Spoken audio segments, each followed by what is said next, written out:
ఆ మధ్య పదే పదే మీ మీద విరుచుకుపడే సోకాల్డ్ అనకూడదేమో సామాజికవేత్తలు, మహిళా నేతలు, వీళ్ళందరూ ఈ మధ్య మీ మీద అసలు ఏమీ మాట్లాడలేదు.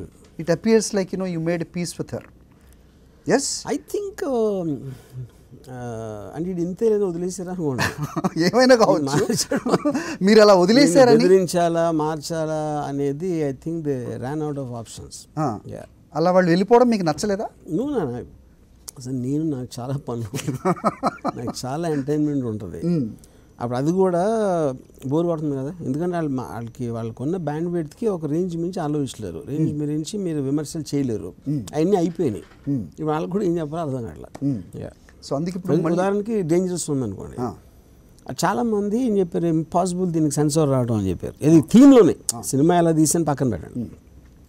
ఇద్దరు లెస్బియన్స్ మధ్యన లవ్ ఉంటే సెన్సార్ ఎలా ఇస్తారంటే, సింపుల్ పాయింట్ చెప్పిన, Supreme Court already repealed the section making it legal. అప్పుడు ఆ థీమ్ బట్టి ఎలా వస్తుంది censor? Censor is part of the government, you know. దాంట్లో ఏదో కిస్ సీన్స్ ఉన్నాయా, ఇది ఉన్నాయా, అది ఉన్నాయంటే అది అన్ని సినిమాలకి ఉంటుంది, it's not separate for this. కాకపోతే అందరి స్పెక్యులేషన్ ఏంటంటే, అప్పుడు దాని మీద రాలేదు కదా వీళ్ళు కూడా, ఎవరైతే మీరు చెప్పారో ఎస్మెన్స్ ఏంటి అని రాలేదు, against going against court order. So దీన్ని మీరు ప్రతిదాన్ని లా తోటి కొడతారు అనేది అందరికీ తెలుసు. మీరు ఎప్పుడంటే లా చదవడం అనేది మాకు తెలిసిందే, మీరు ఇంజనీర్ కాబట్టి. అంటే వాళ్ళు మీ ఆస్థానంగా ఎవరైనా ఉంటారు సార్? ఎవరు ఉంటారా? నేను లా మోస్ట్ ఆఫ్ ది టైం గూగుల్లో చూస్తాను. నేను అడ్వకేట్ని కూడా అడగను.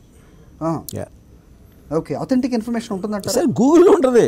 లాయర్లు తప్పు చేసి కానీ అది తప్పు చేయదు, బేసిక్ ఇన్ఫర్మేషన్ ఇస్తుంది గ్యారంటీగా మీకు. Okay okay.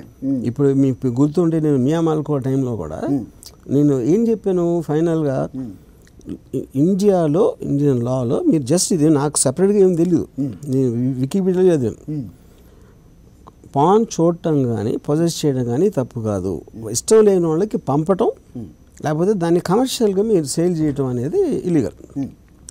నా మీద ఏదైతే కేసు పెట్టి మీరు అందరూ వాయించి పాడేసి ఒక ఛానల్ ఏమి ఉచ్చు బిగుసుకుంటున్నారు రామ్ గోపాల్ వర్మ అని ఎన్ని సంవత్సరాలు అని చెప్పారు కదా, అసలు అది పాన్ గురించే కాదు, అది కేసు ఏమో ఎవరో వైజాగ్లో ఉన్న కార్పొరేటరు ఒక స్త్రీ, ఆవిడ ఏదో అంటే మిమ్మల్ని పెట్టి తీస్తానంటే నేను పాన్ సినిమాలు తీయను, మిమ్మల్ని పెట్టి ఏదో సినిమా తీస్తాను నా ఉద్దేశం.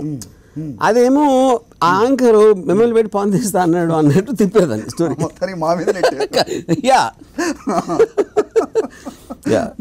సో ఆ రకంగా తప్పించుకుంటున్న వర్మ. సో ఇప్పుడు ఈ డేంజర్ తప్పించుకుంటున్నా అనే మాట కరెక్ట్, మీరు మళ్ళీ దాన్ని తిప్పి అతను నాకు తెలుసు మీకు తెలియదు, అది పాయింట్, అది ప్రూవ్ అయింది కదా అక్కడ.